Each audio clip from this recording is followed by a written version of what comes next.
Hello guys. Ayan. Kikita na ng talong yung mani.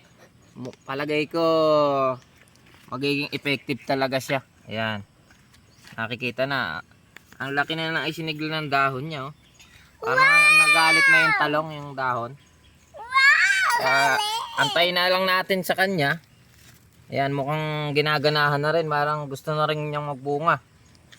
Kaya abangan natin yung bunga niya.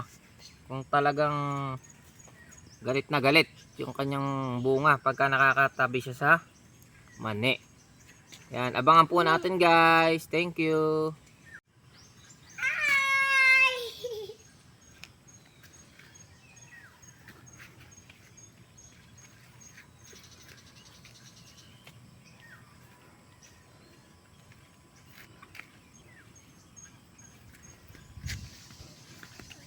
Umuwi na kayo, umuwi na kayo.